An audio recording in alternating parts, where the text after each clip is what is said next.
Sí, herramienta. es oral, como, sí, es porque es para, principalmente para que practiquen la oralidad y el uso del pizarrón, eh, para que no sea nuevo en el momento en que se presentan al examen final. Y en el examen final no van a tener PowerPoint. No, era para la duda, gracias, muchas gracias. Sí, sí, sí, pero digamos la estrategia es eso, que se vayan entrenando en en ese uso del pizarrón y de tratar de expresar oralmente lo que han preparado. Ese es el fundamento Gracias. por qué sin PowerPoint. Perfecto, gracias.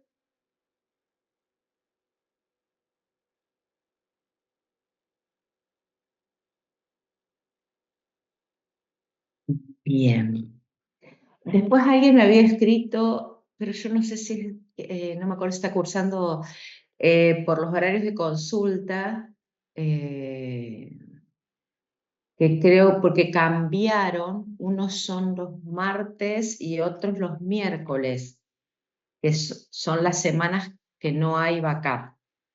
No sé si quedó claro, creo que abajo en el cronograma nuevo eh, del 2025 está escrito, pero a lo mejor es alguien que está preparando el final que también va a los horarios de consulta presencial.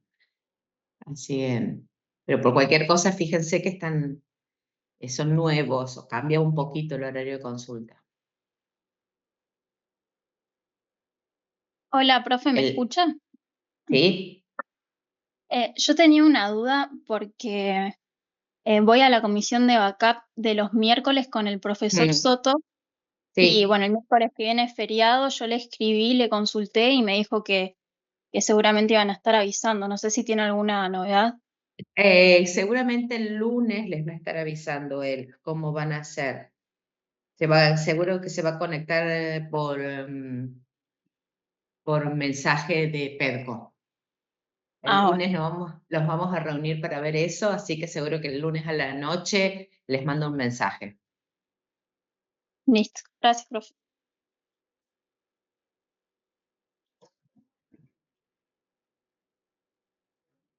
Buenas, ¿se escucha?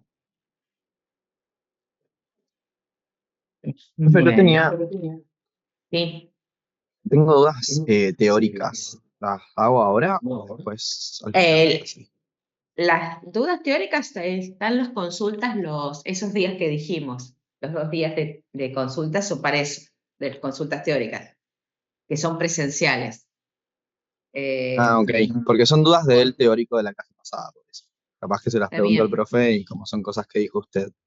Bien, bueno, después entonces, después las Dale, vemos cuando terminemos. gracias. Bien, bueno, ya son las y 35, ya nos siguen entrando, así que les voy a compartir hoy, teóricamente.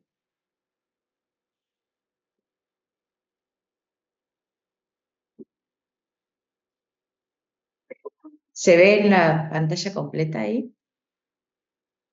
Sí, profe, se ve bien. Bien, bueno. Bueno, entonces vamos, último teórico de estas actividades, pero no es el último momento en que vemos cuestiones del sistema inmune. La clase pasada, bueno, todas las clases que venimos viendo, venimos incorporando contenidos a este gráfico, pero en la parte teórica vemos principalmente todo lo que tiene que ver con la respuesta inmune innata, y obviamente siempre haciendo hincapié en que es una secuencia. Hemos ido desarrollando algunos de los contenidos que hacen a las barreras, a la inmunidad innata constitutiva, a la que es inducible a través de los receptores. Y en este caso nos falta desarrollar uno de los componentes de esta inmunidad innata, que son los inflamosomas. Seguramente quienes han cursado pato o fisiopato, taller B, ya los conocen porque son muy importantes en el desarrollo de un montón de patologías. Esos inflamosomas vieron que estaban cuando los vimos acá, fíjense que están dentro de la célula. Justamente la característica de estos inflamosomas es que son parte de esa respuesta innata inflamatoria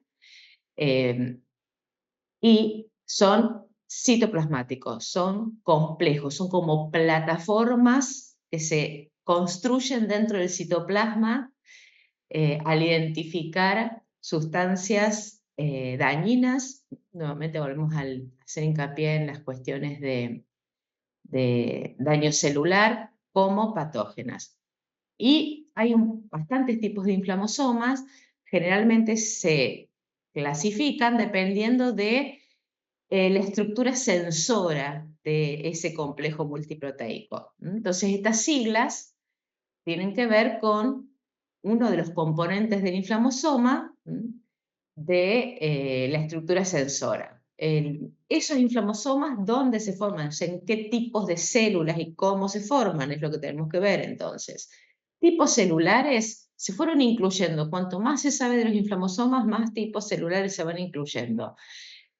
Dentro de las células inmunes, ¿sí? En macrófagos, células dendríticas, monocitos, neutrófilos, algunos linfocitos se han visto hasta ahora y células epiteliales. No quiere decir que sean las únicas, porque como digo, a medida que se van estudiando, se van encontrando cada vez más inflamosomas. Y cuando hablábamos de que existían distintos inflamosomas y que lo que los diferencia es esta estructura sensora, la composición de esta estructura sensora, y de ahí el nombre del inflamosoma.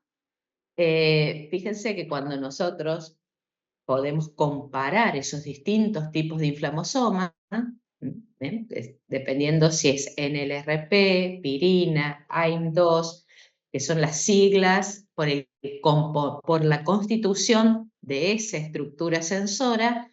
¿Qué característica? La estructura sensora, entonces, pues tiene la propiedad de detectar, de anclar distintas estructuras de patógenos o de sustancias tóxicas, por ejemplo, sílice.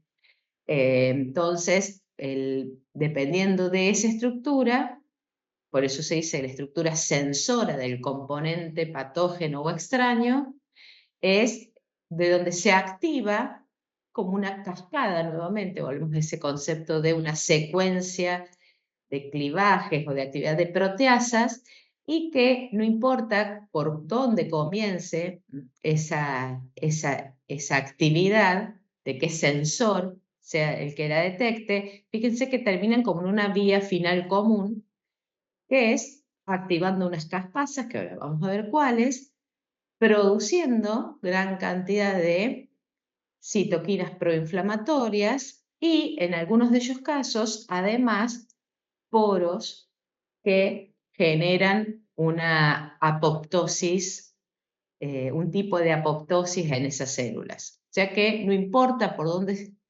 comience el sensado del patógeno, es una vía final común. Ahora, vamos a ver el cómo y vamos a utilizar para eso el inflamosoma más estudiado, que es el NLRP3, y fíjense que es activado porque es muy estudiado, justamente porque es activado por muchísimas señales, ¿sí? Fíjense que tenemos señales activadoras patógenas derivadas de bacterias, virus, hongos y protozoos, o sea que tiene la capacidad, esa estructura sensora que es la NLRP3, esta parte es la sensora, de detectar todos esos derivados de patógenos, pero también un montón de derivados de células, de la propia célula o de células circundantes y del ambiente. Por eso le decía, por ejemplo, asbesto, sílice, también derivados de propias células o células circundantes, colesterol también, urato, o sea que tiene gran capacidad sensora. Por eso es el más estudiado, porque es el vinculado con un montón de patologías. Fíjense que acá tenemos amiloide beta, o sea que eso es una de las vinculaciones con algunos tipos de patología. esto hace que sea muy estudiado. La cuestión es cómo se forma ese inflamosoma. Esta estructura que vemos acá, que se forma por el acoplamiento de estas tres que decíamos la estructura sensora, una que se llama, que es de adaptación o adaptativa, es esta, y la caspasa o procaspasa, que es la catalítica. O sea que cómo se conforma esta plataforma o esta estructura. En el caso de este inflamosoma, que decíamos el más estudiado, uno de los más importantes para las cuestiones patológicas, tiene tres formas de activarse. Una se llama canónica, una no canónica y una alternativa. Fíjense que volvemos a ver un montón de cuestiones parecidas cuando hablamos de estas cascadas, siempre volvemos a repetir a veces los nombres cuando se nombran, cuando se mencionan las tres vías, en este caso de este inflamosoma. Cuando hablamos de estas tres, fíjense, cuando analizamos a simple vista, sin entrar en detalle, observamos que las tres tienen algo en común. ¿Ven esto? Estas tres cosas las tienen en común, ¿sí? O sea que hay un complejo que se forma, ¿sí? Se activa de distinta forma, pero termina formándose el mismo complejo. Fíjense que ahí teníamos la parte sensora, el NLRP3, la que adapta esa estructura sensora a la procaspasa, que es la catalítica. Y fíjense que en las tres, no importa cómo se active, llegamos al mismo lugar. Y eso se genera, esa estructura, que es lo que veían como una estrella, como una spike. Vamos a ver que, bueno, spike que se forma ahí porque es como una estructura estrellada. Obviamente que es porque se oligomeriza el NLRP3, que es la estructura sensora. Se van reclutando los ASC, que son los adaptadores, y a medida que se van generando, oligomerizando esa estructura, se van ensamblando a esa estructura que lo pueden encontrar con el nombre de SPEC, la procaspasa. Y esa procaspasa, al unirse, se autoescinde y pasa a ser caspasa activa. Caspasa, si recordamos, bueno, ustedes lo pueden recordar de histología o de patología, se lo han visto, pero en la unidad temática 2, cuando vimos apoptosis como algo normal de las células, hemos hablado de la caspasa. En este caso, la caspasa 1 es la parte va a ser la activa y que va a llevar a ¿qué? Esa vía final común que vimos, que no importa cómo se active, siempre hay caspasas, en este caso es caspasa 1, ¿sí? Que termina generando, dijimos, citoquinas proinflamatorias, interleuquina 1 beta, interleuquina 18, genera también la escisión de partes de sería como una perforina que constituye poros a través de los cuales se genera este tipo de apoptosis particular que se llama piroptosis. Y entonces tenemos que no importa de qué forma, si es la canónica, no canónica o alternativa, siempre se va a formar el complejo y siempre se va a terminar generando citoquinas.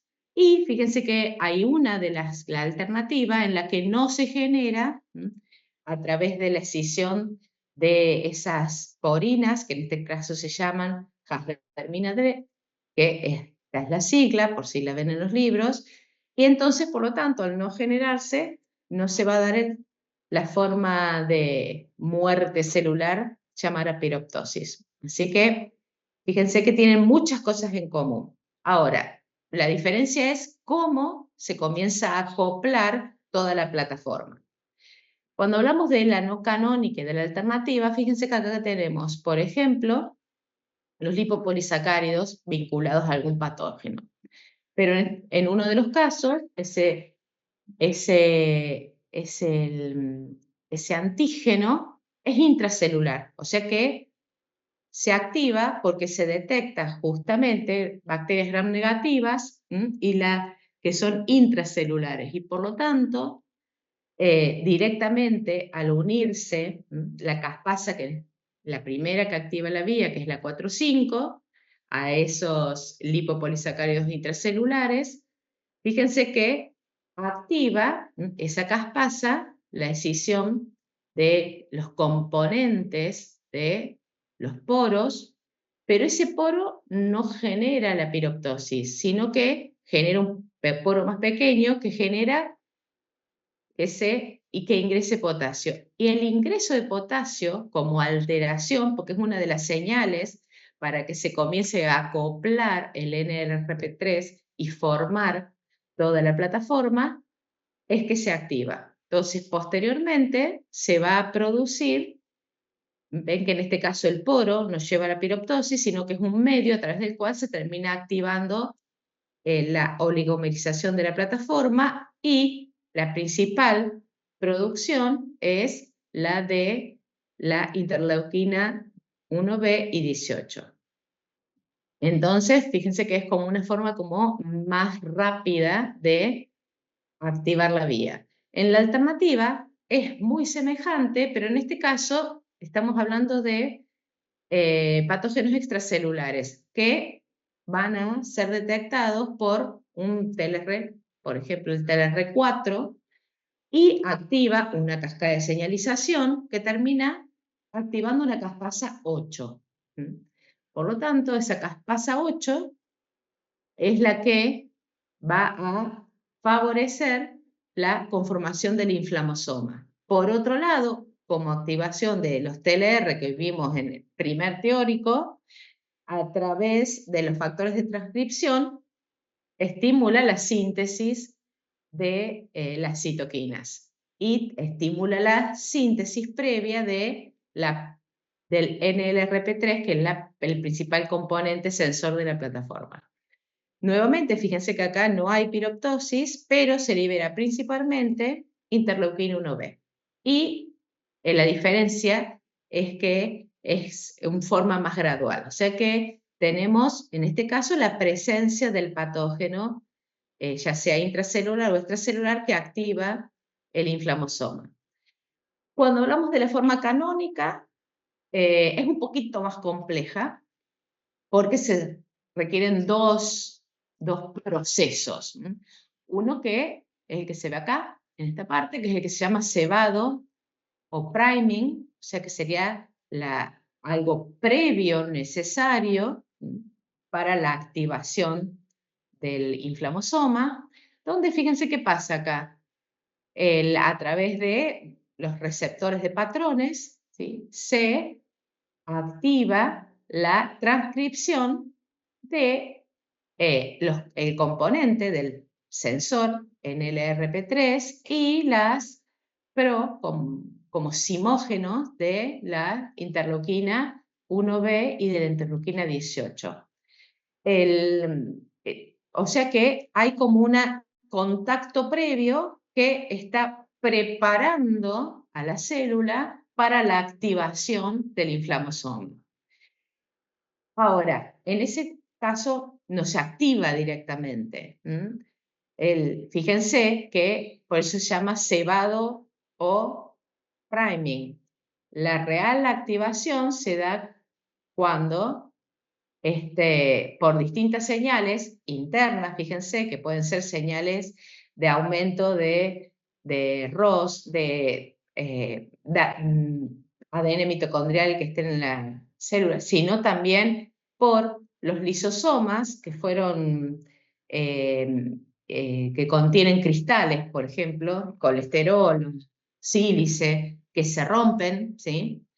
O sea que están en el citoplasma un montón de señales, por eso decíamos que también es muy importante, este inflamosoma, para señales internas de la propia célula, además de si están expuestos a AMPs o DAMPs, se genera lo que se llama activación, ¿sí? Por lo tanto, en la activación está justamente este NLRP3, que es el sensor, y se activa toda la cascada que vimos recién con el adaptador, la precaspasa 1, Y en ese caso, cuando se activa todo, se generan uno de los primeros, también, que puede ser, ven acá, que está el canales de flujo de potasio en este caso, que genera alteraciones en el potencial de membrana. O sea, todo eso,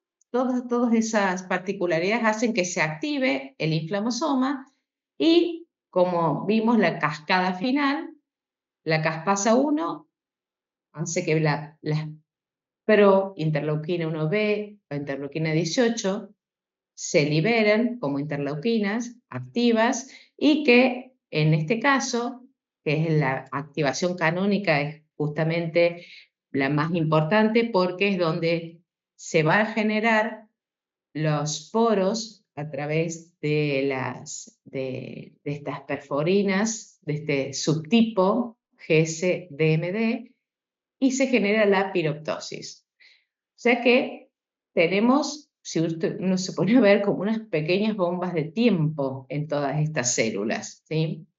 Porque, ¿qué va a pasar? Si esta célula se genera la piroptosis, va a terminar generando más DAMPs en las células circundantes. O sea que se podría generar un daño más que una eliminación de un patógeno o solo de una célula dañada. Entonces acá es importante que vemos que cuando se activa en este proceso de cebado, en esta cuestión previa, también a través de estas señales, fíjense que se generan una cascada de mensajeros intracelulares que terminan fosforilando también a los receptores. O sea que ya hay una cuestión de esa fosforilación llevaría a una inactivación, o sea, es un mecanismo de regulación para que no se genere un daño en vez de un beneficio ante la activación de estos inflamosomas que con tal variedad de señales pueden estar muy activos. Eso lleva justamente a que, si bien es una respuesta innata inflamatoria, es muy regulada. ¿Y cómo se regula? Regulando o modulando el ensamblaje de todas sus partes. Por eso es que una de las primeras formas de regulación de los inflamosomas es la fosforilación de una de las partes de ensamblaje, que es la parte receptora, ¿no? Que es lo que veíamos recién en la imagen. También otra forma de regular, de que no se formen en exceso ese inflamosoma, es que se ubiquitinen estos componentes.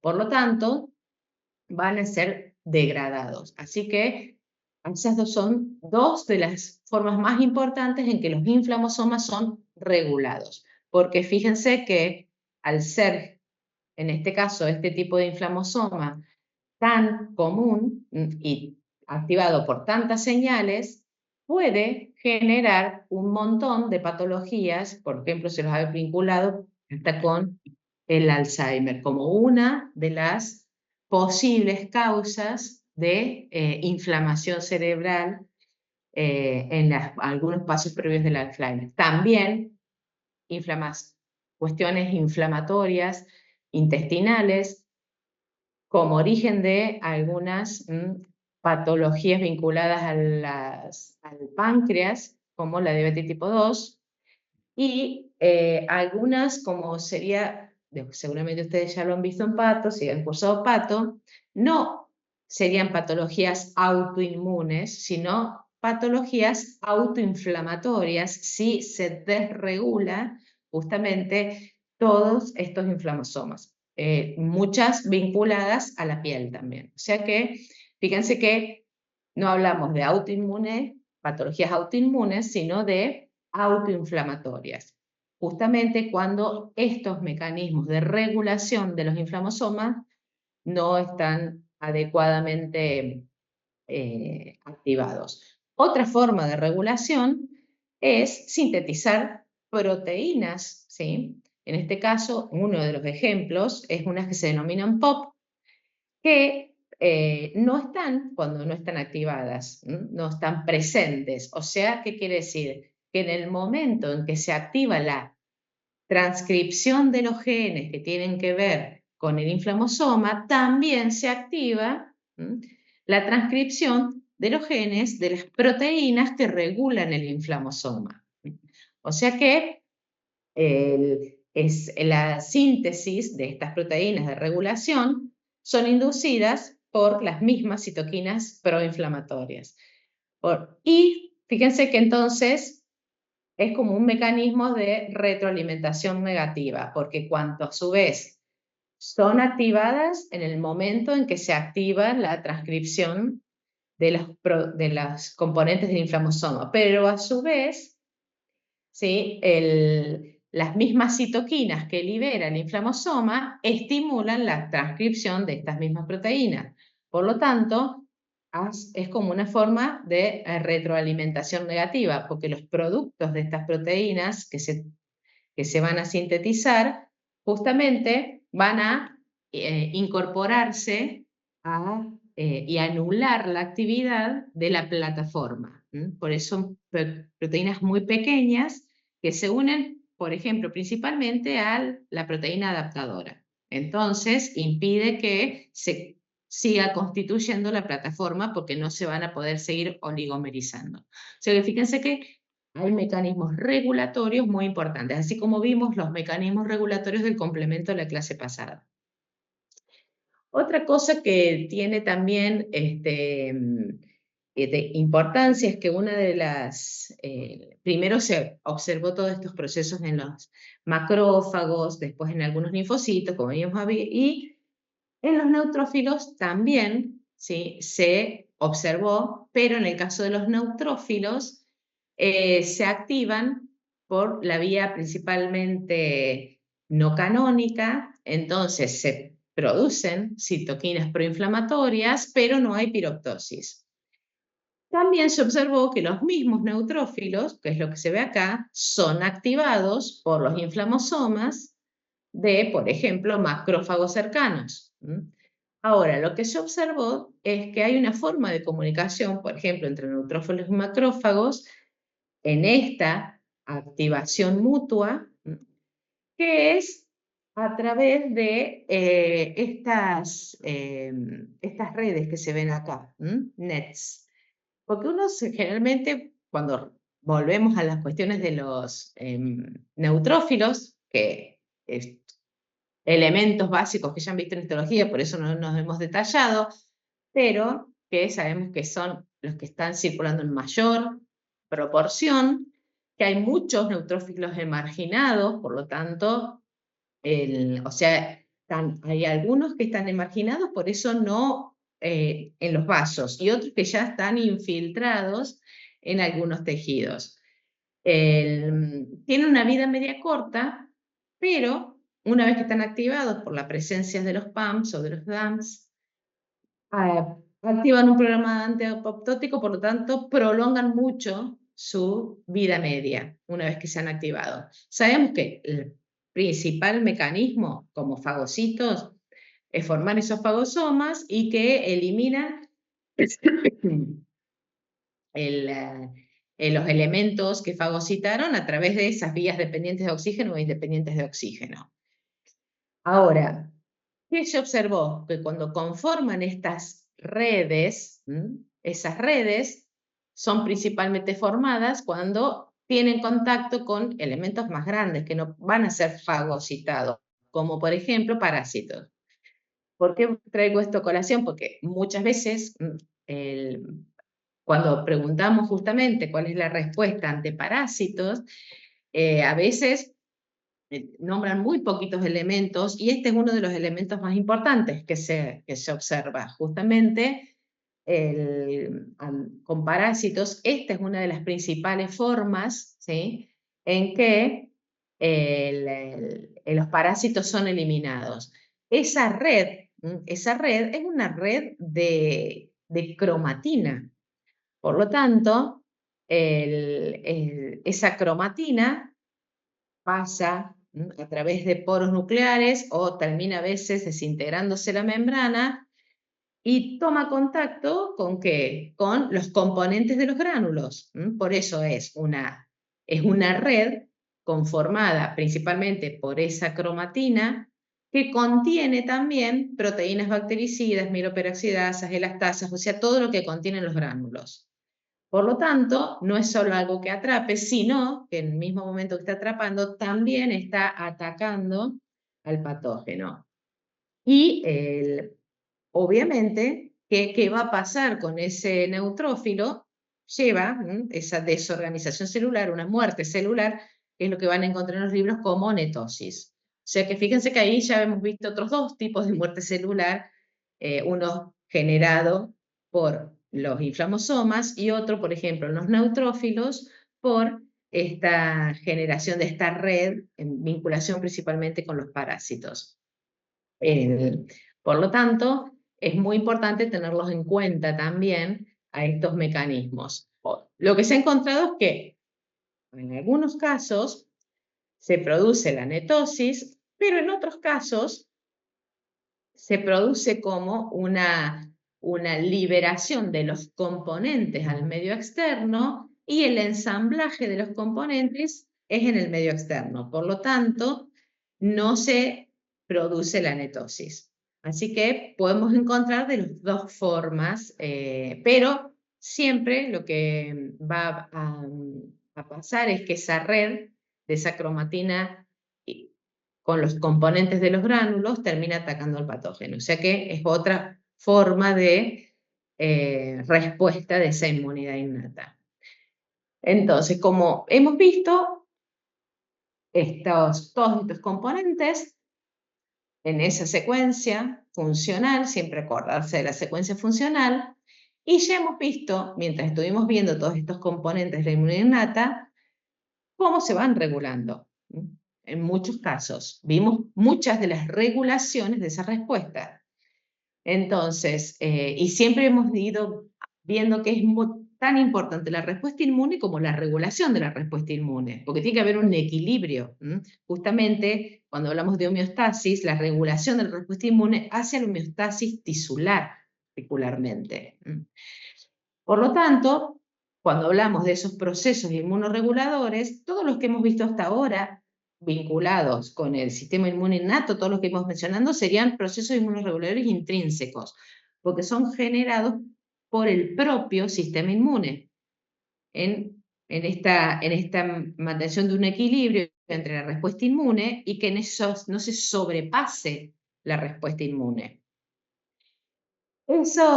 Fíjense que vimos en el primer teórico, cuando hablamos de la barrera, que hay interacción entre los componentes de la barrera. En algunos casos, la regulación inmune no es que siempre sea negativa. También, muchos casos de la barrera, es que se van sosteniendo entre los componentes de la barrera, se van interaccionando, por lo tanto, en ese caso, esa inmunorregulación es positiva.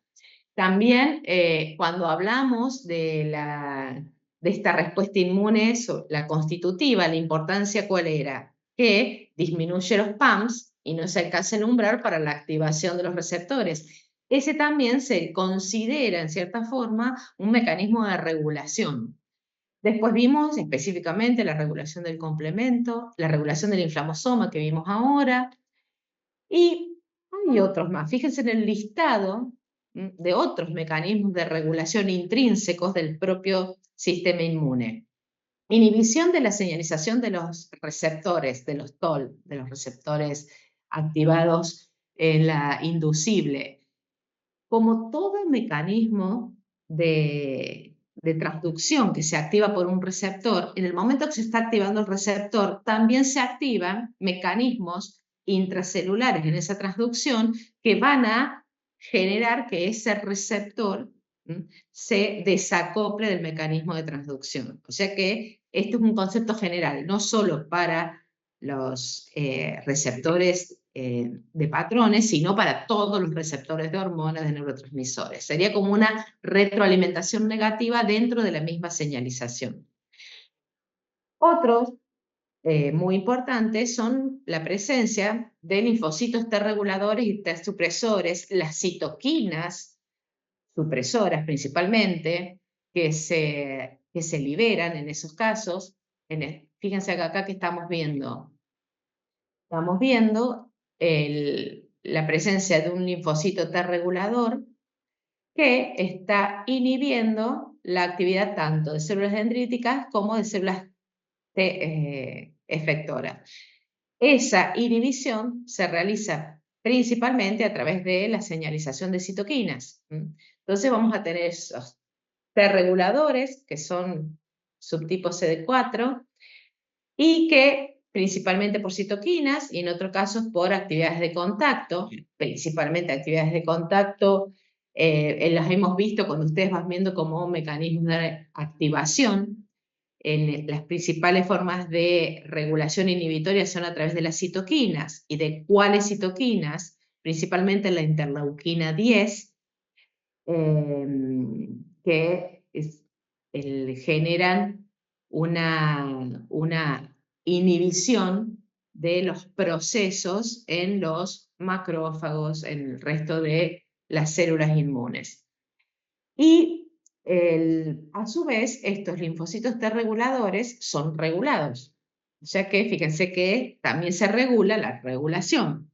Entonces, por ejemplo, la presencia de interleuquina 2 es la que impacta y mejora el desarrollo, la proliferación y la regulación de estas T reguladoras. O sea que fíjense que tenemos reguladores, mensajeros reguladores de los linfocitos T reguladores que liberan mensajeros que son otras citoquinas que regulan, ¿sí? O sea que tenemos múltiples redes de regulación. Y a su vez tenemos los linfocitos T supresores, que acá no hay duda, porque los reguladores pueden activar o inhibir.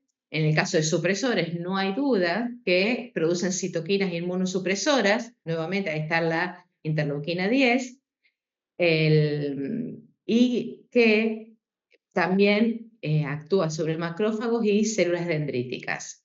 Obviamente que tanto la actividad regulatoria, estimulatoria o inhibitoria, o la actividad de estos linfocitos T supresores, va a depender del microambiente. ¿Qué quiere decir? De en qué estado está, por ejemplo, la situación inflamatoria local en ese órgano. Por lo tanto, hay una generalidad, cuando hablamos de T supresores, no hay duda que van a deprimir la respuesta inmune. Ahora, cuando hablamos de T reguladores, pueden darse distintas actividades.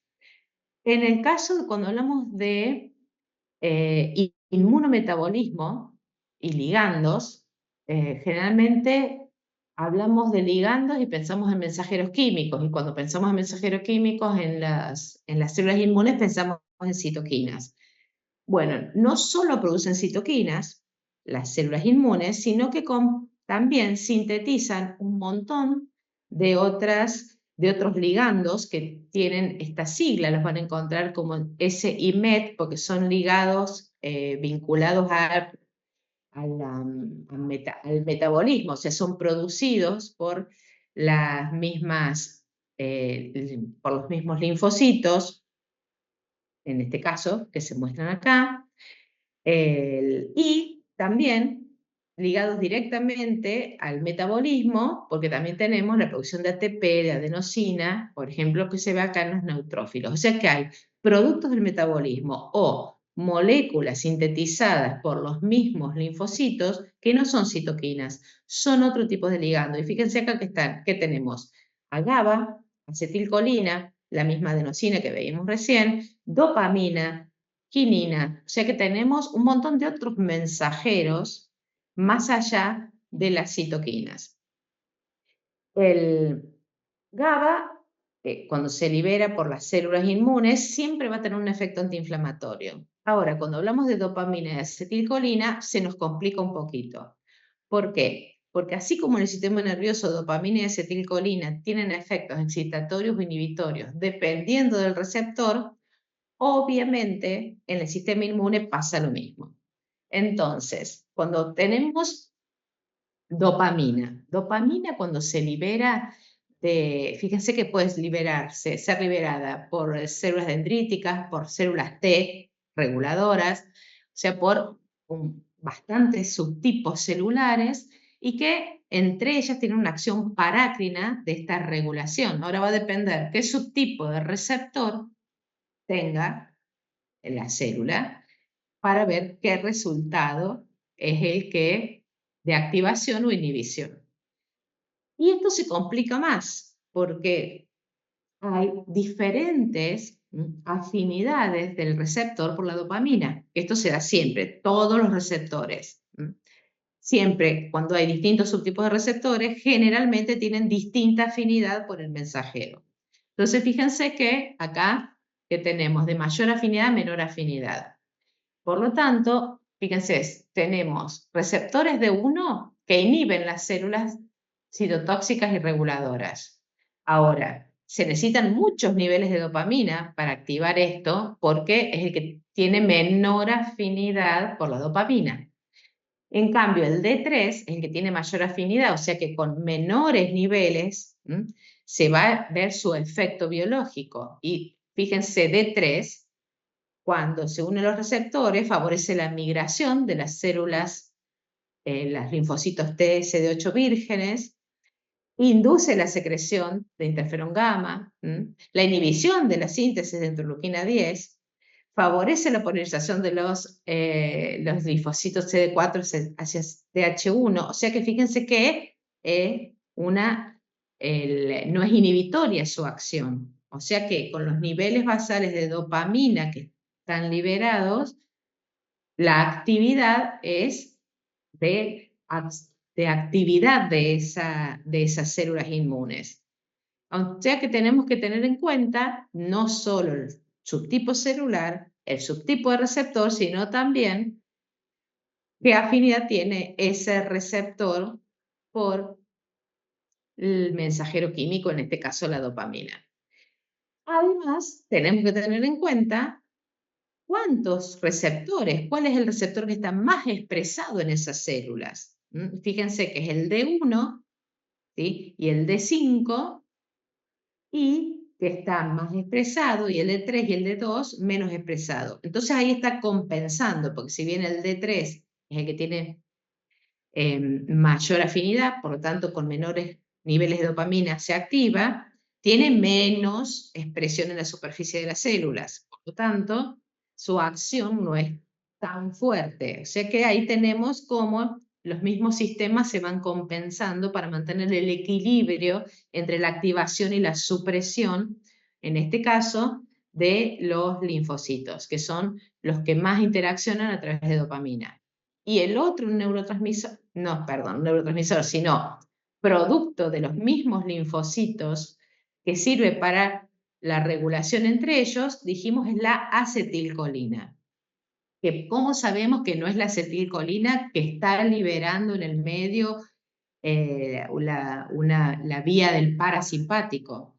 Es porque justamente en los tejidos la acetilcolina se degrada muy rápidamente por las colinesterasas que son abundantes. Por lo tanto, si hay acción de la acetilcolina en los sitios donde están interaccionando los linfocitos, es por la acetilcolina que ya hemos visto en el endotelio, por ejemplo, que la producen las propias células. O sea que le decimos la acetilcolina no neuronal. En este caso, justamente la acetilcolina no neuronal producida por los mismos linfocitos. Principalmente cuando producen acetilcolina en las respuestas virales. Ante una infección viral, los linfocitos sintetizan mayor cantidad de acetilcolina. Y nuevamente tenemos dos subtipos principales, como dos grandes grupos, en este caso, nicotínicos y muscarínicos. Y encima, dentro de los muscarínicos, tenemos subtipos de M1 y M5. Nuevamente aparecen los mismos conceptos que vimos antes, de que va a depender de la concentración de acetilcolina que se libera, que depende de ¿qué cosa? De la activación de las células que producen la acetilcolina y de la afinidad del receptor y de la presencia de ese receptor en la membrana. Como ven, es bastante compleja la regulación, pero fíjense que podemos sí distinguir que hay algunos de los procesos que son activadores y otros que son inhibidores, como vimos recién en el caso de dopamina. En este caso, el receptor M3 es el más expresado en las células. Fíjense que entonces el M1 y el M2 no. En el caso del receptor de nicotínico, cuando encuentran alfa 7 es porque es un subtipo de receptor nicotínico, que es el que está presente en las células inmunes, genera que principalmente en los CD4, que es por el ejemplo que tenemos acá, ¿sí?, favorece la respuesta hacia TH1 y inhibe la diferenciación hacia TH2 y el regulatorio. Pero fíjense que es lo que muestra acá. Cuando se activa a través del alfa-1, las citoquinas que libera generan esa regulación en los T reguladores TH2 y TH1. O sea que también, nuevamente, volvemos al concepto que va a depender del microambiente, o sea, del momento también, y del tipo de tejido en el que esté actuando esta acetilcolina liberada. Y principalmente cuando hablamos del microambiente va a ser el que ha sido generado por los distintos tipos de patógenos, porque tienen vinculados distintos tipos de citoquinas originales que así en esa cascada de vinculaciones son las que van a terminar, por ejemplo en este caso, generando mayor producción de acetilcolina si es una infección viral, y no va a pasar lo mismo si es una infección bacteriana y mucho menos si es por un parásito. Entonces, esos son mecanismos reguladores, todos vinculados en este caso principalmente a linfocitos. Ahora tenemos otros vinculados a cuestiones más subcelulares, vamos a llamarlo así, o intrínsecamente celulares, que son, por ejemplo, como unas desacetilasas dependientes de NAD, que son las sirtuinas, van a alterar la función mitocondrial. Entonces, dependiendo cómo estén esas sirtuinas, va a generar la supresión inflamatoria y también va a influenciar la longevidad de o sea, la vida media de las células inmunes, dependiendo de la función mitocondrial. Ya que tenemos que hay un montón de factores que van a estar generando problemas, vamos a llamarlo así, a nivel mitocondrial o no, dependiendo de la cantidad de estas desacetilasas dependientes de NAD. Los microRN, que son estas pequeñas, o los no codificantes también los vamos a encontrar acá, que hacen lo mismo, que van a hacer controlar la expresión de los genes que tienen que ver con los procesos inmunes. Por lo tanto, principalmente los dirigen hacia la represión de algunas de las moléculas claves. Y eso principalmente va a influir en qué? En que va a reducir a la síntesis de las citoquinas inflamatorias. También influye en la diferenciación de las células inmunitarias. O sea que ahí tenemos, por eso decíamos que son eventos que son activados por distintos procesos que dependiendo si hay mayor presencia o menor presencia, va a terminar, en este caso, disminuyendo la inflamación. Y el último proceso es la autofagia, que sería como el último proceso vinculado al control de la inflamación, que volvemos a tener nuevamente estos procesos de degradación celular que vimos en los inflamosomas, vimos en la netosis y obviamente como último control es la autofagia de esas mismas células que participan de la inflamación. O sea que todos estos son procesos reguladores intrínsecos. Obviamente que nos falta ver todos los procesos reguladores extrínsecos como gran diferencia de procesos inmunes reguladores. Como lo dice la palabra, los extrínsecos son los que provienen principalmente de 3 fuentes. Tenemos ahí los ritmos circadianos, el sistema nervioso y el sistema endocrino. O sea que vamos a comenzar por el ritmo circadiano, porque el ritmo circadiano, volvemos, acá vinculamos con la unidad temática 1, ¿se acuerdan que depende de los propios relojes endógenos de cada subtipo celular? Obviamente que están en sincronización a través del sistema que vimos de la melatonina y también de otros componentes que a veces son sincronizadores en los alimentos, ¿se acuerdan que lo vimos? Que sincronizan o a veces los alimentos desincronizan estas respuestas de estos relojes internos de cada una de las células. O sea que cuando hablamos de regulación circadiana estamos hablando de la acción del reloj vinculado al ritmo luz-oscuridad, que son muy importantes porque ¿qué se ha observado? Que muchas de las células inmunes y de la activación de esas células inmunes y de la migración de esas células inmunes tienen que ver con el ritmo circadiano. Por ejemplo, nuevamente volvemos a la función mitocondrial y al metabolismo de estas células inmunes, porque justamente estos genes se activan o se desactivan vinculados a este ritmo luz-oscuridad, y lo que se ha observado es que la mayor actividad, por eso hablamos de que a través de la expresión de la cadena respiratoria, tiene mayor actividad en la fase diurna y disminuye en la fase nocturna. Ahora, eso también tiene que ver con patrones migratorios, pero los patrones migratorios van a depender del subtipo de célula. Entonces, tenemos, por ejemplo, que los neutrófilos salen de la médula ósea al comienzo de la noche. Pero ¿eso con qué tiene que ver? Porque no son solamente los patrones de activación de esos neutrófilos, sino que van a ser dirigidos por la expresión de las quimiosinas. Por lo tanto, tenemos ahí una vinculación nuevamente. Entonces, tenemos ahí que el patrón migratorio también cambia dependiendo del ritmo horario. La infiltración, los tejidos periféricos son más altos durante esa fase activa diurna también.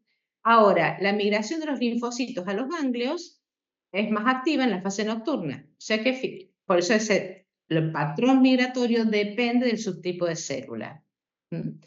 Y los que están circulando, obviamente, tienen mayor ritmo migratorio, circulación diurna, que tiene que ver y está vinculada con una mayor actividad metabólica durante esa fase diurna. O sea que todas van relacionándose. ¿Qué otra cosa nos interesa en este caso? Si hay algún cambio en el reconocimiento.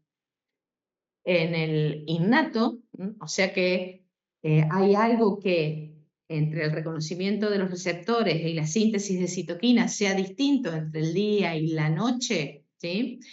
Fíjense que en la expresión de esos receptores de reconocimiento, principalmente los tipo TOL, tienen un máximo en la actividad diurna temprana, o sea, la mañana.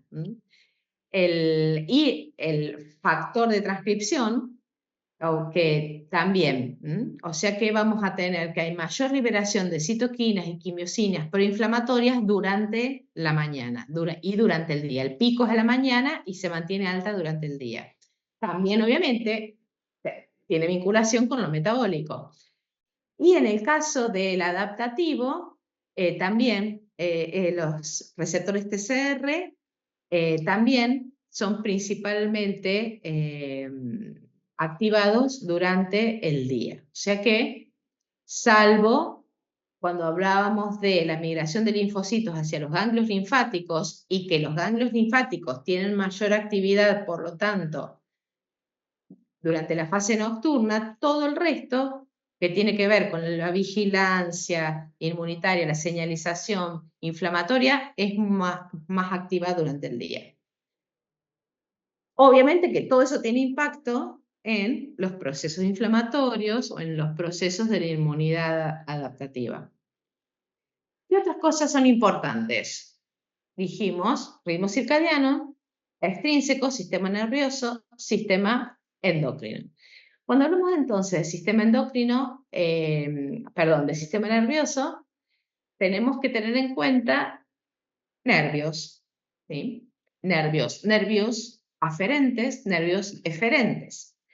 Pero en el caso del sistema nervioso aferente, hay particularidades que son importantes porque son los nervios sensitivos, principalmente nociceptivos, que inervan las barreras. O sea que vamos a tener detección de cambios extracelulares vinculados a los DAMPs, los PAMPs o toxinas, en ese sistema somatosensorial, principalmente vinculado a los receptores nociceptivos, también en las aferencias del nervio vago, vinculados al autónomo.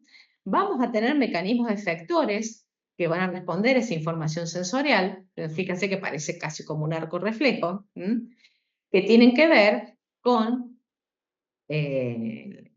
procesos vinculados a liberación de mensajeros químicos que van a generar respuestas. Y acá aparecen en este cuadradito que muchas de estas respuestas, ¿sí?, son integradas a nivel del sistema nervioso central. Por lo tanto, hablamos de redes neuronales que están vinculadas a esta detección de los cambios celulares y a los mecanismos efectores, mediadas por la activación del sistema nervioso central. Y en esa activación del sistema nervioso central es donde se integran las respuestas y se vinculan con el eje hipotálamo-adrenal, por ejemplo, con el eje de otras hormonas y las respuestas del sistema nervioso autónomo. La primero, como decíamos recién, de los nervios que detectan señales, principalmente cuando hablamos de sistemas somatosensoriales, esos nervios son las fibras nociceptivas, que tienen receptores para citoquinas. Ven acá lo que ven es la fibra nociceptiva, que a nivel de los tejidos, principalmente a nivel de las barreras, en la piel, en las mucosas, ¿sí?, también obviamente en otros órganos, pero acá tenemos, principalmente vinculado a las barreras, tienen estas terminales nociceptivas receptores para citoquinas, para otras moléculas como la histamina, la prostaglandina, liberadas por los mastocitos, por ejemplo, para DAMPs, para PAMPs, o sea, pero no los TLR, sino para los metabolitos de los patógenos o para toxinas de los macrófagos, o sea, como quimioreceptores. Y obviamente que son activadas al tener contacto con estos productos. Cuando se activan, estas mismas terminales nerviosas liberan neuropéptidos. O sea que lo que tenemos es una regulación local. Por activación de esos nociceptores, esas mismas terminales liberan neuropéptidos. Y obviamente que esos neuropéptidos que liberan impactan en las células en las células inmunes que rodean esa terminal nociceptiva, porque van a ser más, o sea, pueden ser distintos subtipos. Esos neuropéptidos tienen impacto en los distintos tipos de células inmunes. ¿Cuáles son esos neuropéptidos? Hay 4 que son los más importantes. El CGRP, neuropéptido relacionado con el gen de la calcitonina, que lo hemos visto en bastantes procesos, que tiene, dependiendo del tejido, dependiendo del microambiente, tiene distintos efectos. Entonces, ven acá, por ejemplo, que se muestra en la piel. ¿Qué pasa? Cuando se libera CGRP, inhibe a los macrófagos, ¿sí? Y también inhibe el reclutamiento de neutrófilos. En el caso del tubo digestivo, inhibe la actividad de las células M. O sea que dependiendo el tejido, tiene distintas actividades. El otro péptido es el neuropéptido intestinal vasoactivo, el VIP. Ese es importante principalmente en pulmón y es el que está participando cuando se activa de la inflamación a través de la activación de los TH2. La sustancia P, neuropéptido de sustancia P, también es liberado y tenemos el otro péptido que es el menos conocido, que se llama neuromedina U, el que promueve acciones antimicrobianas e inflamatorias. O sea que principalmente en el caso del neuropéptido U, nuevamente fíjense que le hago hincapié cuando son cuestiones de parásitos, porque son las que a veces quedan más... generalmente los ejemplos los damos en bacterias y virus, los parásitos quedan como medio relegados, por eso les doy algunos ejemplos específicos de parásitos, justamente en las infecciones del mintos.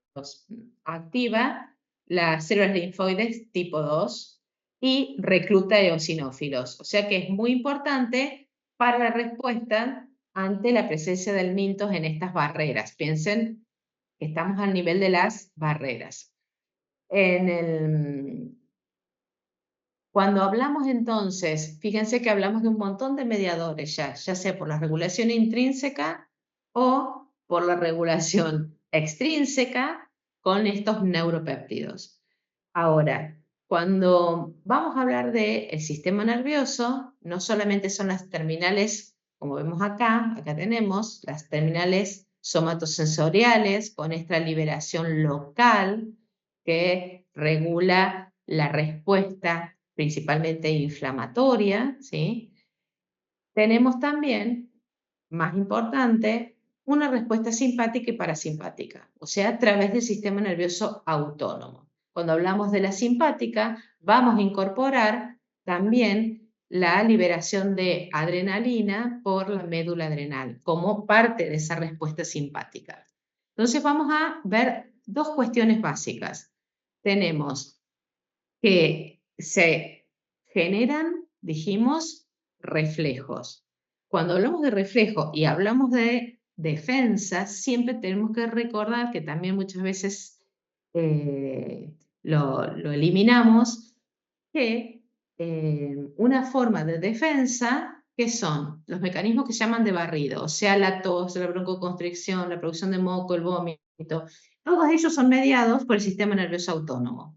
Por lo tanto, el aumento, la disminución de la broncoconstricción a través de la regulación del autónomo también es parte de la regulación de este mecanismo de defensa de barrido, que también es importante y que generalmente no se tiene en cuenta.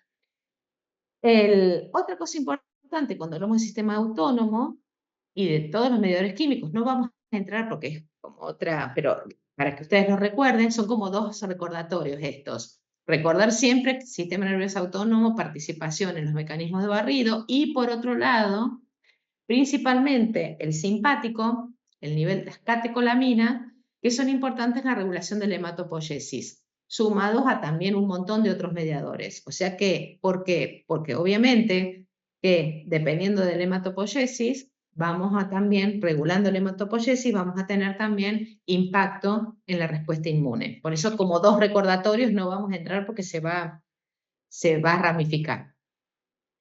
En el caso, entonces, volvemos al sistema nervioso autónomo, después de recordar estas dos cosas importantes a tener en cuenta cuando hablamos del sistema nervioso autónomo, que es los reflejos de barrido y la hematopoiesis, tenemos, cuando hablamos particularmente de las catecolaminas, de adrenalina y noradrenalina, que las células inmunes expresan prácticamente todos los subtipos de receptores. Ahora, tenemos nuevamente volvemos a las cuestiones de los receptores, los subtipos de receptores. Fíjense que acá, y como gran división, tenemos que las células inmunes innatas expresan receptor beta 2, alfa 1 y alfa 2. Y las adaptativas principalmente beta 2, como gran división. Ahora, obviamente, cada subtipo de receptor tiene un efecto. Beta 2 inhibe la producción de las citoquinas proinflamatorias y estimula la producción de antiinflamatorias. Pero cuando vemos, mejora la salida de los monocitos de la médula ósea. Bueno, vinculado a, justamente, siempre recordar que la producción de las células inmunes también impacta en la respuesta inmune. En el caso de los alfa 2, la activación de los alfa 2 en monocitos y macrófagos, en este caso promueve la síntesis de TNF y de otras citoquinas. O sea que, dependiendo del subtipo que se active, y nuevamente acá también tenemos distinta afinidad. Por lo tanto, nuevamente va a depender del microambiente en el que se esté desarrollando y la actividad simpática, o sea, en este caso, si hay aumentada la actividad simpática o disminuida la actividad simpática, va a ser el impacto sobre estas respuestas inmunes innatas. En el caso de las adaptativas, donde el beta 2 es el receptor más importante, fíjense que en el caso de los linfocitos B, mejora la magnitud de la respuesta en la unión de la IgG de los anticuerpos, y en el caso de los linfocitos TCD4, inhibe la respuesta de las células T, principalmente TH1. Y, por otro lado, fíjense que produce la retención en los ganglios linfáticos y reduce el reclutamiento a los tejidos periféricos. O sea que tenemos como una doble actividad. Sumado a esto, ¿qué vamos a tener? Que generalmente las neuronas que liberan adrenalina, noradrenalina, se coliberan con el neuropéptido I. Y cuando hablamos de los nervios simpáticos, hablamos principalmente entonces de noradrenalina. Y neuropéptido I es cuando se colibera un neuropéptido con un neurotransmisor, hablamos que es un neuromodulador. En este caso, como neuromodulador, puede ser que aumente la actividad de la noradrenalina o que disminuya la actividad de la noradrenalina. En este caso, el neuropéptido I, vinculándolo con la actividad inmune, inhibe la activación de los fagocitos, inhibe la fagocitosis, inhibe la secreción de las citoquinas proinflamatorias. Por lo tanto, en los casos en donde justamente vemos que esa noradrenalina está estimulando, como a través de alfa 2, por ejemplo, la síntesis de citoquinas, al coliberar neuropéptido I, disminuye esa actividad. O sea que también tenemos ahí que tener en cuenta nuevamente los neuropéptidos modulatorios sobre la actividad de la respuesta inmune.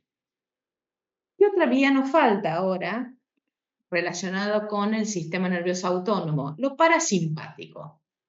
Entonces, aquí aparece algo que se llama vía antiinflamatoria colinérgica o reflejo inflamatorio. En este caso, comenzó llamándose vía antiinflamatoria colinérgica, pero bueno, este reflejo tiene como varias particularidades.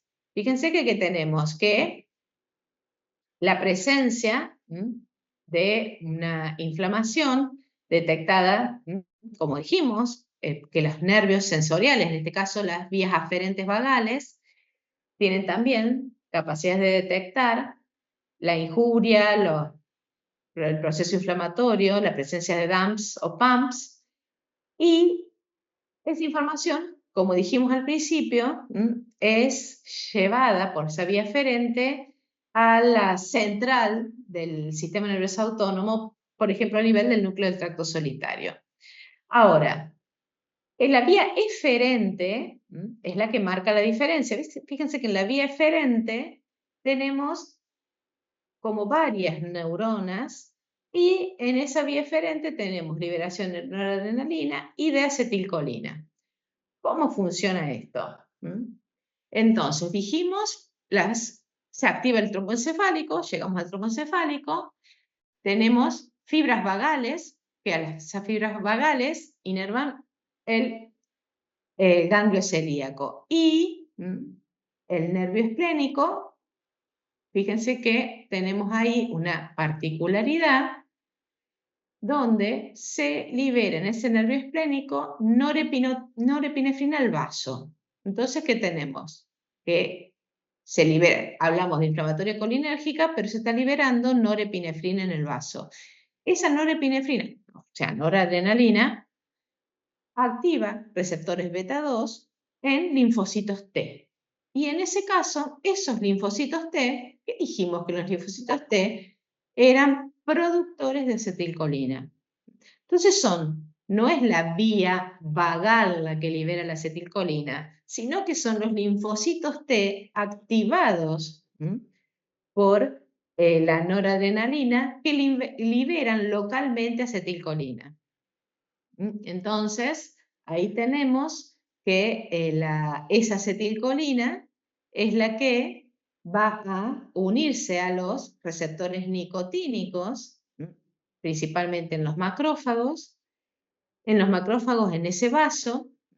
¿Y qué va a pasar? Es inhibitoria. Va a inhibir ya sea la activación de la producción de citoquinas, inhibe la activación del inflamosoma, por lo tanto, inhibe una gran cantidad de liberación de interleuquina 1B, que es muy proinflamatoria.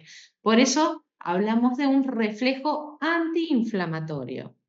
Esto que es como el reflejo paradigmático, porque es el más estudiado de cómo a través de una vía vagal mediada por noradrenalina, donde los linfocitos producen acetilcolina, se genera una inhibición del proceso inflamatorio, principalmente a nivel del vaso, también se replica a otros niveles, ¿sí? Por lo tanto, es el ejemplo paradigmático en el vaso, pero se puede considerar que en las aferencias vagales que están en prácticamente todos los tejidos, ¿sí?, periféricos, señalizan, porque tienen la capacidad de detectar estas partículas vinculadas al daño celular, a la injuria, a los patógenos, que son quienes, estas vías aferentes vagales, entre comillas, digamos, son las que informan muy tempranamente de un proceso infeccioso al sistema nervioso central. Y obviamente no se da solo ese reflejo antiinflamatorio colinérgico, sino que también, ¿sí?, se generan respuestas a través de la activación del núcleo del tracto solitario en todo el cuerpo, principalmente mediadas por noradrenalina y adrenalina. O sea, que es lo que se ve acá, donde tenemos que, a través de esa integración a nivel del tronco, vamos a activar vías simpáticas que van a terminar impactando en la actividad inmune.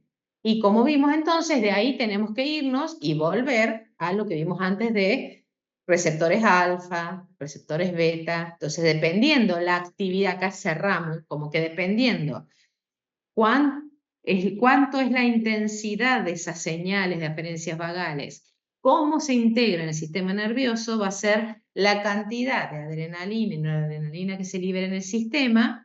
Esa adrenalina va a estar circulando, por lo tanto va a afectar a las células inmunes circulantes, y las que se liberan a través del nervio simpático van a estar moduladas por VIP, ¿sí? Por lo tanto, así se va a constituir que, si bien van a disminuir, va a generar una tendencia a la disminución de la inflamación, pero, ¿sí?, cuando vamos a la actividad, vamos a tener una mejor activación de los linfocitos B, ¿sí? O sea que no es que disminuye toda la actividad inmune, pero sí inhibe la producción de citoquinas proinflamatorias cuando hay gran cantidad de adrenalina, por ejemplo, liberada por la médula suprarrenal. O sea que ahí hay que ir viendo la situación, la integración a nivel del sistema nervioso y en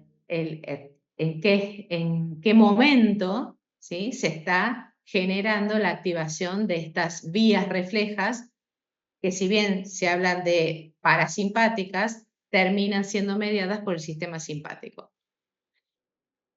Entonces, para seguir avanzando un poquito en la regulación, entonces hemos visto neuropéptidos que regulan la activación de adrenalina y noradrenalina, citoquinas que regulan, lo que es mediado por el nervio vago, pero también aquí aparece que hay mensajeros liberados por el tejido adiposo que tienen impacto sobre el sistema inmune.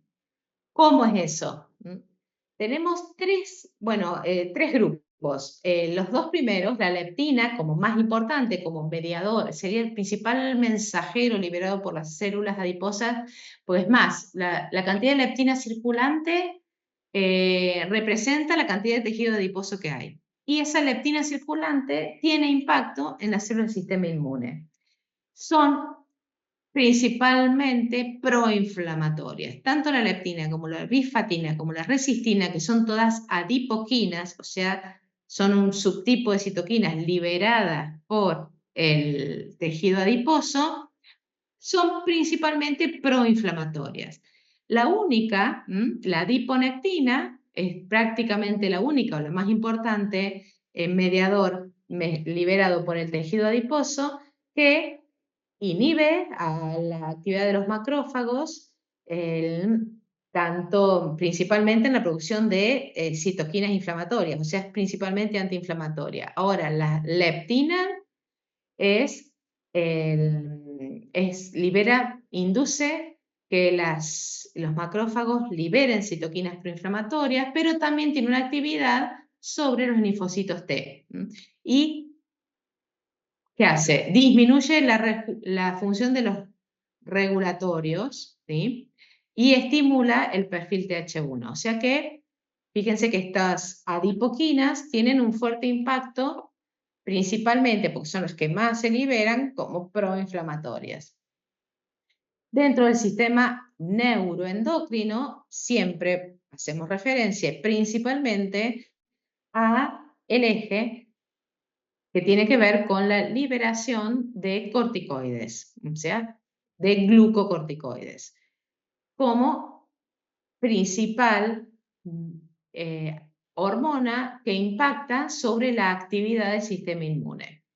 Ahora, no solamente tenemos los glucocorticoides, sino que también la hormona liberadora de corticotrofina, o sea, la CRH, que libera el hipotálamo, también tiene efectos sobre la respuesta inmune, tiene acción principalmente proinflamatoria, ¿sí? En cambio, o como oposición, aparecen los glucocorticoides, cuyo efecto global es principalmente inmunosupresor, tanto en la inmunidad innata como efectos en la inmunidad adquirida. Cuando nos preguntamos cómo, principalmente el cómo es que esos glucocorticoides tienen receptores, como pueden atravesar la membrana, tienen receptores vinculados directamente a la activación o la supresión de transcripción génica. Y si comparamos cuáles son esos genes sensibles a glucocorticoides y cuáles terminan siendo inhibidos, tenemos inhibición de la síntesis de quimiosinas, inhibición de la síntesis de citoquinas, inhibición de enzimas inducibles, como la fosfolipasa 2, inhibición de la síntesis de moléculas de adhesión. O sea, al inhibir esa transcripción génica de todos estos componentes, termina siendo un importante inmunosupresor. Otras hormonas, fíjense, tenemos todas prácticamente las hormonas que impactan en el sistema inmune. Nos vamos a detener en principalmente glucocorticoides, ya los vimos, adrenalina como liberada por la médula suprarrenal también. Importantes son las hormonas sexuales, ¿sí? ¿Por qué? Porque tanto la GnRH, el estrógeno, la progesterona y la testosterona tienen impacto sobre el sistema inmune. Lo principal que se observó es que el sistema inmune de las mujeres, ¿sí?, muestra una mayor respuesta, ¿sí?, que la de los hombres. O sea, es más sensible a el sistema inmune de las mujeres que de los hombres. Obviamente que puede estar vinculado a ¿qué? Al efecto de las hormonas sexuales sobre estas células inmunes. Y cuando vemos, porque las GnRH se liberan tanto en hombres como en mujeres, y esa GnRH, fíjense que mejora, ¿sí?, la producción de citoquinas, es básicamente inmunoestimulante. Cuando tenemos las hormonas sexuales femeninas, estrógenos y progesteronas de la mujer, ¿qué tenemos? La progesterona principalmente tiene efectos antiinflamatorios, ¿sí? Y fíjense que el estrógeno, por un lado, el lado de las células B, favorece la supervivencia, mejora la producción de anticuerpos. Por el lado de los macrófagos, suprimen la producción de citoquinas, ¿sí? O sea que es antiinflamatorio, pero favorece la inmunidad humoral a través de las células B. En el caso de la testosterona, fíjense que su presencia o su aumento disminuye tanto la producción de citoquinas como la producción de inmunoglobulinas y la proliferación de linfocitos. Entonces, ahí podemos ver que hay una diferencia, entre comillas, sexual, entre esta respuesta inmunitaria por la presencia diferencial de estrógeno, progesterona y de testosterona. Pero no solamente esas hormonas son las que van a tener impacto en la respuesta inmune. La prolactina, ¿sí?, es inmunoestimulante, también favorece la proliferación de linfocitos T. El eje tiroideo, como toda hormona tiroidea, tiene efecto tónico. ¿Qué quiere decir? Que su presencia mantiene la funcionalidad de la producción de las células, de la actividad en el timo, y también mejora las respuestas innatas y la actividad citotóxica. O sea que su presencia es importante para la mantención de toda la actividad del sistema inmune. Y tenemos también el sistema renina-angiotensina-aldosterona, principalmente la angiotensina 2, que promueve la producción de mediadores inflamatorios. Entonces, si unimos la angiotensina 2, las adipoquinas, y entonces empezamos a ver qué patologías tienen relación con las producciones de... ¿Por qué? Porque en los adipocitos también se produce angiotensina 2. O sea que no es solamente el sistema renina-angiotensina-aldosterona, sino también la propia angiotensina 2 producida por los adipocitos. Todo tiene una promoción principal de mediadores inflamatorios. O sea que es bastante proinflamatoria. Pero, por otro lado, promueve la diferenciación de las células dendríticas y la acumulación de neutrófilos. O sea que, como todos estos mensajeros químicos, va a depender del subtipo celular el efecto que tenga. Ahora, todas estas son regulaciones que tienen que ver a nivel celular, si aumenta, si disminuye la inflamación, pero hay otros mecanismos que van más allá, que tienen que ver con el sistema inmune, que tienen que ver con el organismo como un todo, y que es lo que llamamos funciones adaptativas, que van a tener impacto a través de la función inmune en todo el organismo y en la respuesta ante patógenos. Uno de ellos es la fiebre, ¿sí? O sea que la fiebre es parte de la respuesta, y la fiebre está originada cuando vemos cuál es el mecanismo, cómo se produce la fiebre, aparece la prostaglandina E2. ¿Cómo entonces esa prostaglandina E2 produce esa fiebre? Es a través de la unión de esa prostaglandina a un receptor que es el EP3 en el hipotálamo preóptico, que es el lugar donde se ubican las neuronas que generan el set point o el nivel de temperatura normal. Al desregular ese set point, se inician todos los procesos de termogénesis, o sea, el cuerpo comienza a generar calor porque interpreta que el set point se elevó. Se elevó porque esas prostaglandinas E2 modificaron la actividad de las neuronas que establecen el set point. Ahora, esa prostaglandina E2, ¿cómo llega al hipotálamo? Hay orígenes distintos de esa prostaglandina E2, pero es ella el mediador. Ahora, hay macrófagos que la sintetizan, ¿sí? Por ejemplo, células de Kupffer en el hígado sintetizan prostaglandina E2, todos los leucocitos, cuando son activados a través de los TOL, sintetizan prostaglandina E2, como se ve acá en la figura, ¿sí? Entonces, intracelularmente se sintetiza prostaglandina E2.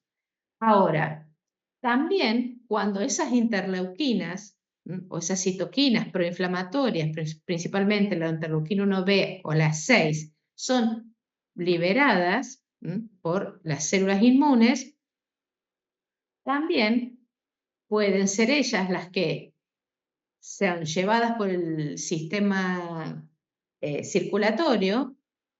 En los órganos circunventriculares pueden entrar al sistema nervioso y en el endotelio de algunas de las células que están ahí es donde se produce la síntesis de la prostaglandina E2. O sea que no es la interleuquina 1B o la 6 la que genera la modificación en el termostato, sino que es que a nivel central sintetiza prostaglandina E2. Sería como el mensajero, la interleuquina, y en el sistema nervioso central se sintetiza prostaglandina E2. O sea que hay distintas formas, o la prostaglandina E2 directamente, o a través de la producción central por la activación de interleuquina 1B o 1,6, es que se genera estos procesos. Ven acá que se muestra que en esa área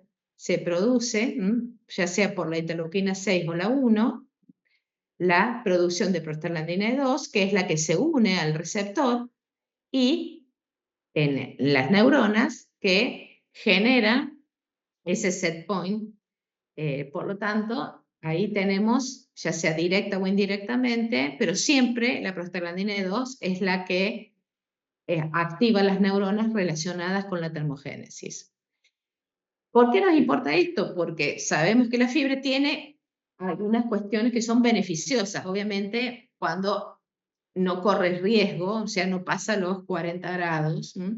Tenemos que generalmente está por encima de la temperatura de crecimiento del organismo, por lo tanto disminuye la actividad de esos microorganismos y la replicación, produce proteínas de shock térmico, conocidas como HCP, que son reconocidas por los linfocitos T y amplifican la inflamación. Obviamente que al ir aumentando la temperatura se optimizan todas las reacciones metabólicas, principalmente las vinculadas a la inflamación, y produce un estado de alargamiento. Y ahí es donde vamos a vincular con algo que vimos en la unidad temática 1, cuando hablamos del organismo como un todo, como un sistema, y hablamos de la producción de energía. Todos estos procesos que hemos estado viendo hasta ahora demandan muchísima energía. Y siempre dijimos que la energía, fíjense, se disponía entre la homeostasis, la reproducción y el crecimiento. Y la comunicación y la eliminación de desechos. Ahora, cuando se produce una infección, una invasión por un patógeno, tenemos alta demanda de energía, ¿sí?, para mantener esa homeostasis. Por lo tanto, tenemos que balancear el uso de energía por el resto de los sistemas. Por lo tanto, vamos a tener que disminuye el libido, disminuye la actividad social, aumenta la anorexia, el letargo, aumenta el sueño. Eso es lo que está coordinado por el cerebro, por el sistema nervioso central, cuando hablamos de que toda esta información, ya sea a través de citoquinas circulantes o a través del nervio vago, llega al núcleo del tracto solitario y de ahí se irradia el resto del cerebro y de otras estructuras, se generan desde el sistema nervioso central lo que se conocen como coordinación de compensaciones metabólicas. Por lo tanto, cuando tenemos una infección y estamos observando un montón de signos y síntomas, estamos solamente visualizando lo que conocemos como cambios adaptativos. Esto cuando hablamos de la supresión de la libido, la anorexia, o sea, la falta de hambre, la irritabilidad, el sueño y lo que se conoce en la sumatoria como el sickness behavior. O sea que vamos a tener ciertas características que se llaman conducta de enfermedad que tienen que ver con el aislamiento social, disminución de la cognición, trastornos de la atención, alteración del estado de alerta, estado de ánimo, cambios en la conducta alimentaria. O sea que todo eso es parte de un todo. Todo eso parte de un todo, valga la redundancia. Ahora la cuestión que tenemos entonces un montón de señales que se integran a nivel del sistema nervioso central. Y nuevamente ahí aparece, como hemos visto en prácticamente todas las regulaciones, el núcleo del tracto solitario. Entonces, ¿cómo funciona todo esto? Ahí lo tienen, ¿sí? Justamente las principales citoquinas son las justamente proinflamatorias, y esas citoquinas tienen receptores en un montón de estructuras cerebrales. Fíjense que ahí se las nombramos: tálamo, estriado, hipocampo, hipotálamo, amígdala. Por lo tanto, están activas todas esas áreas cuando estamos en presencia de un estado inflamatorio. Y ya vimos que el complejo vagal, o sea, todas las fibras aferentes que llegan al núcleo del tracto solitario, ¿sí?, también la señalización inflamatoria por las citoquinas, todo se reúne, toda esa información en el tronco. Y ahí en el tronco, ¿se acuerdan que teníamos? Regulación de la frecuencia cardíaca, ¿no? O sea, regulación de la presión arterial. La integración de la nocicepción, o sea, también todo lo que vimos de las aferencias nociceptivas son integradas, ¿sí? Y hay respuestas conductuales, por eso se llaman algunas respuestas apetitivas y aversivas. O sea, apetitivas porque por ir a tirarse a la cama, aversivas aversivas a la luz, aversivas a ciertos estímulos. Todo eso se integra en el sistema nervioso central y obviamente, dependiendo de la intensidad, se activa la respuesta simpática. Porque si este estado inflamatorio, como ya vemos sistémico, aumenta, es una situación de estrés agudo para el individuo. Entonces, a partir que se active esa respuesta simpática de estrés, también se aumenta la percepción del dolor, ¿sí? Se disminuye la ingesta de alimentos, se modifica la termorregulación, ¿sí? Y obviamente termina ya a nivel superior impactando en la actividad cognitiva. O sea que es todo, todo está todo relacionado.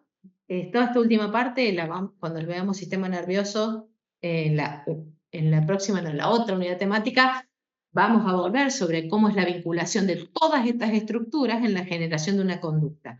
En este caso se llama conducta de enfermedad. Y fíjense que podemos explicarla por toda la integración entre la respuesta inmune y el cerebro coordinando todas las respuestas. Bien, aquí hemos terminado por ahora.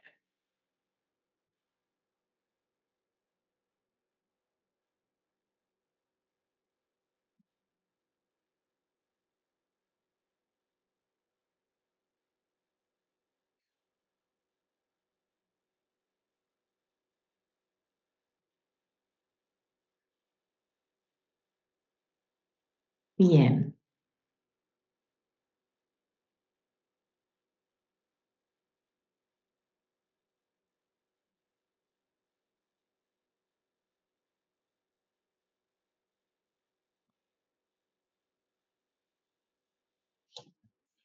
Profe, ¿Sí?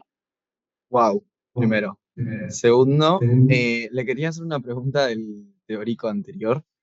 Cuando lo Mm, estuve repasando, cuando estábamos hablando de la vía alternativa, mm. que había una producción a tasa constante